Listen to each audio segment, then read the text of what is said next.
আমরা কি করি? সালাম বলো একটু, টাইমের কথাটা বলো। আমি এটা যে স্টাম্প, মানে এটা স্টাম্প আমি এই আগা কেটে করবো 7 দিন আগে।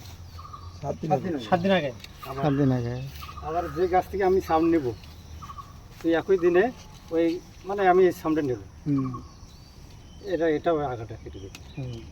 যদি ওই আগা কাটে না এখন মানে এদিকে আমি বুঝতে পারছি আপনাদের এটা মা গাছ 7 দিন আগে দুইটারে মাথা কেটে দিতে হবে 7 দিন আগে। আর ওই যদি দিনে মুকুট দুইটারে নেই তাহলে তো ওই দিনই নিয়ে আসতে হবে। বোঝা গেছে? মানে আটা যত কমে আসবে গা থেকে তত আপনার জোর বাড়তে সুবিধা, আটা আপনার জোর বাড়তে দেবে। হ্যাঁ বুঝেন না? আর মাথা ছাড়া যদি নেই তাহলে 7 দিন এটাও আগে 7 দিন আগে।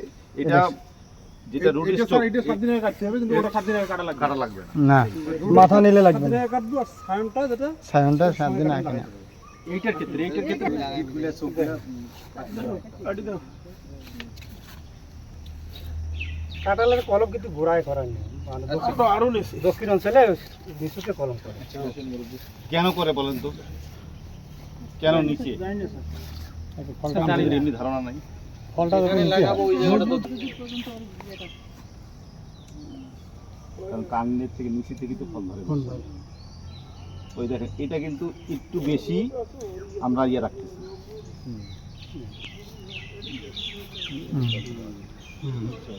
একটু লম্বা বেশি রাখবো। এটা একদম ওই যে ইয়ার মতো যে না, এইটু এই দেখেন এটা লেজটা বড় হবে কিন্তু। এটা একটু আস্তে আস্তে যে শেষের দিক যে শালটা রাখা হবে, ঠান্ডা রাখতে হবে, কাঠ জাতীয় যেটা সেটা উঠে যাবে। কাঠটা হয়ে যায়।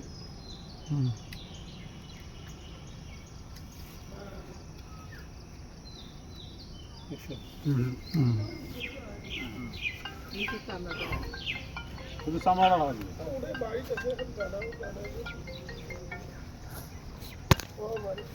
তবে অনেকেই চেষ্টা করতেছে, সারা বছর হয়। আসলে গ্রাফটিং কি, আপনি যদি ওর পরিবেশটা দিতে পারেন না। আমরা এখানে জানুয়ারি মাসে আমের কলম করে আমাদের সাকসেস কোথায়? আমাদের ওই পাশে একটা ঘর আছে, ওটা গ্রিন হাউস বলে, প্লাস্টিকের টিনের। ওখানে তাপমাত্রা বাড়ায় দেওয়া, চারদিকে বন্ধ থাকে, তাপমাত্রা বাড়ে। এখানে একটা প্রশ্ন স্যার, এখানে যে অনেকে বলে যে গোবর এটা সেটা এগুলো সেটা গুটি কলম, ওটা তো গুটি কলম। ওটা গুটি কলম করে পেয়ারাতে করে এখানে এখানে গোবর ব্যবহার করে। লিচু, পেয়ারা, লেবু, গুটি কলম। স্যার এইভাবে কি লিচু কলম করা যাবে?